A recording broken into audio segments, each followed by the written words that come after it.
Saat ini Indonesia sedang dalam mood yang bagus pasca kemenangan 1-0 atas Bahrain. Ya, gimana enggak? Timnas menang, lebaran pun tenang.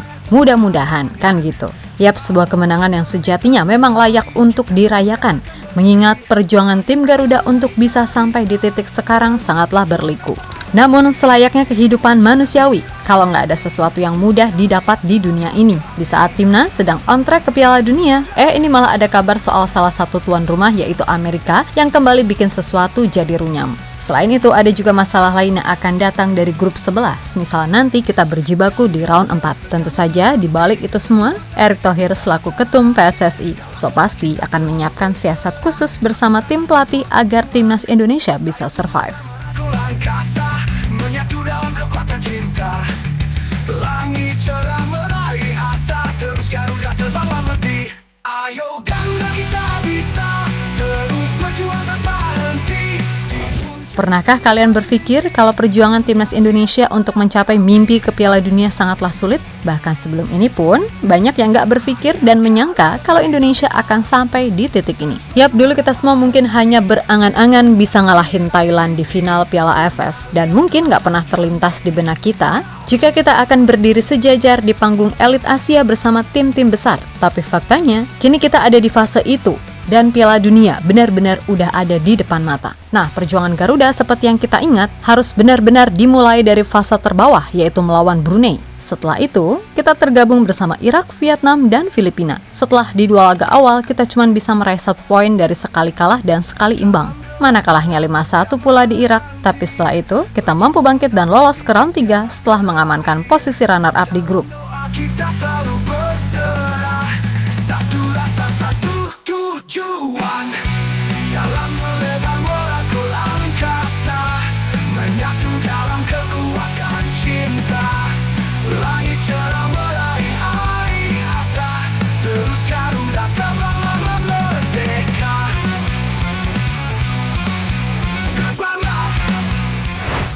Yap, setelah lolos dari round 2, kok takdir memasukkan kita ke dalam grup neraka yaitu grup C, diisi 3 tim langganan Piala Dunia serta 2 kuda hitam Asia. Indonesia pasti jadi tim paling diremehkan serta cuma dianggap underdog dan itu wajar adanya. 2 laga awal berhasil dimulai dengan cukup oke dengan menahan Arab di Jeddah dan Aussie di GBK. Nah, setelah itu di bulan Oktober gejolak dinamika itu mulai mencuat. Imbang 2-2 atas Bahrain serta kekalahan 2-1 di China benar-benar membuat situasi jadi nggak enak. Ditambah kekalahan 4-0 atas Jepang di GBK semakin membuat publik pesimis tim ini bisa survive karena di match selanjutnya akan melawan Arab Saudi yang kembali dilatih Hervé Renard. Yap, di saat semua merasa pasrah, disitulah Garuda merekah. Kemenangan 2-0 lewat brace Ciamik Marcelino mampu membuat Garuda bernafas lagi. Akan tetapi, di saat semua mengira udah baik-baik aja, tepat di awal tahun 2025, segala dinamika itu pecah manakala terjadi pergantian pelatih dan keraguan publik semakin menjadi-jadi ketika Indonesia kalah 5-1 dari Australia. Di situ, wah asli situasinya beneran ribet. Barulah di laga versus Bahrain, Indonesia berhasil kembali tampil sesuai dengan pattern permainan yang selama ini diterapkan plus punya organisasi permainan yang lebih rapi. Sehingga 3 poin atas Bahrain mampu menjaga asa Garuda Nusantara untuk melancong ke Piala Dunia 2026.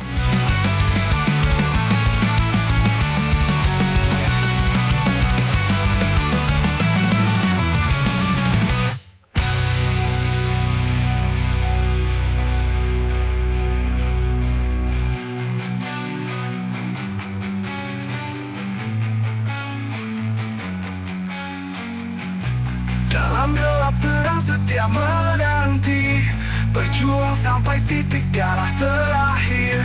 Dalam doa kita selalu berserah, satu rasa, satu tujuan, dalam melebar molekul angkasa, menyatu dalam kekuatan. Lebih lanjut untuk saat ini boleh dibilang Indonesia masih on track untuk lolos, setidaknya melalui round 4. Akan tetapi di saat Indonesia dan semua tim sedang berjuang, ada kabar dari salah satu tuan rumah yakni Amerika Serikat yang dinilai sangat kontroversial karena melarang timnas Iran yang udah dipastikan lolos untuk main di sana. Dikutip dari perspektiffootball.id, Iran sekali lagi udah dipastikan lolos ke Piala Dunia 2026 yang digelar di Amerika Serikat, Kanada, dan Meksiko setelah meraih hasil imbang 2-2 melawan Uzbekistan. Namun lolosnya mereka ke Piala Dunia ini terancam kena sanksi dari Presiden terpilih AS Donald Trump. di mana Trump akan melarang masuk 41 negara ke AS, termasuk Iran yang terkena penangguhan FIFA penuh, yang artinya tidak ada izin apapun kepada Iran untuk memasuki wilayah Amerika Serikat. Dan atas dasar itulah, kemungkinan Iran tidak akan bisa bermain hingga babak perempat final, sebab babak 8 besar tersebut akan digelar di Amerika Serikat. Tentu saja, banyak negara yang mengecam tindakan Trump karena dianggap diskriminatif. Dan dalam hal ini FIFA harus mengambil langkah tegas agar masalah ini nggak merembet kemana-mana. Itu pun kalau berani sih. FYI aja nih, kedua negara yaitu Iran dan Amerika Serikat memang tidak memiliki hubungan diplomatik resmi. Dan Amerika pun secara terbuka menganggap Iran sebagai musuh mereka. Bakalan ribet beneran nih kayaknya. Moga-moga Indonesia kalau lolos tetap santai lah ya.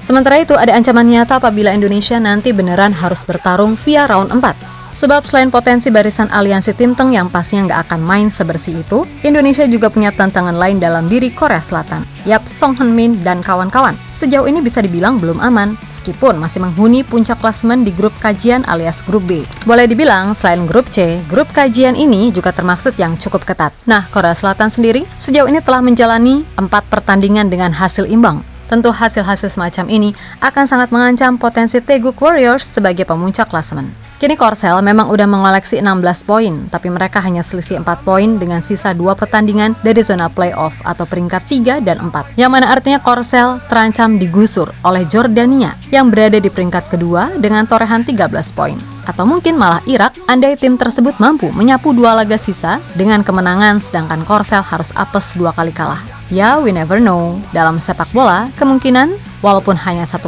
pun tetap harus dihitung. Nah, jika semisal Korea harus main di round 4, maka itu akan jadi lawan yang terbilang berat bagi timnas Indonesia apabila tergabung di satu grup. Hatimu lara semangat terkobar, takutkan rintangan semua halangan.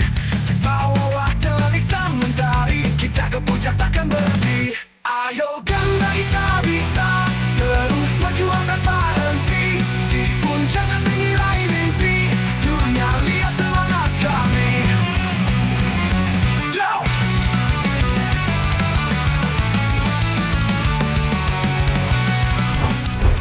Di sisi lain, melihat situasi yang ada, sepertinya PSSI udah menyiapkan siasat agar Indonesia bisa tampil maksimal di 2 laga sisa. Yap, sebagaimana diketahui, pertandingan timnas selanjutnya adalah pada tanggal 5 Juni dan 10 Juni melawan China dan Jepang yang menjadi laga pamungkas untuk menentukan nasib Indonesia.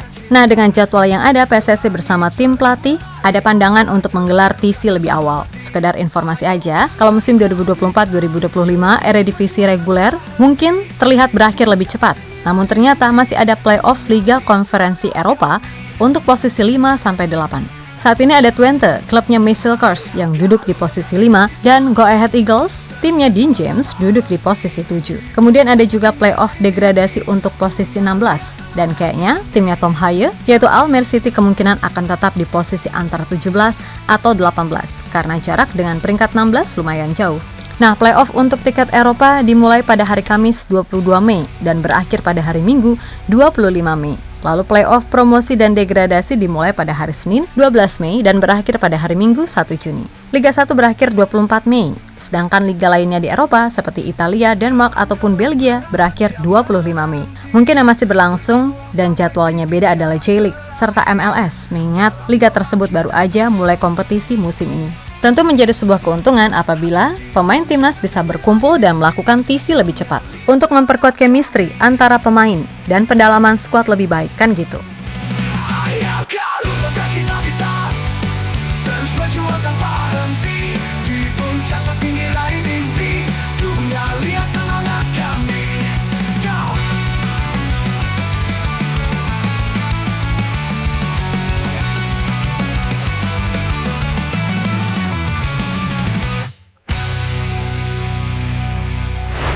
Yap, terlepas dari apapun, pokoknya maju terus untuk timnas Indonesia. Fokus kepada hal-hal teknis, serta abaikan segala sesuatu yang cuma bisa nyerimpeti hati lan pikiran. Memang jalan menuju panggung tertinggi nggak akan mudah, tapi nggak apa-apa. Kalau semua bisa dilewati, percaya deh, rasanya pasti sak plong-plonge. Untuk itu, buat semua elemen timnas tetap semangat dan sukses selalu. Oke, kita Garuda.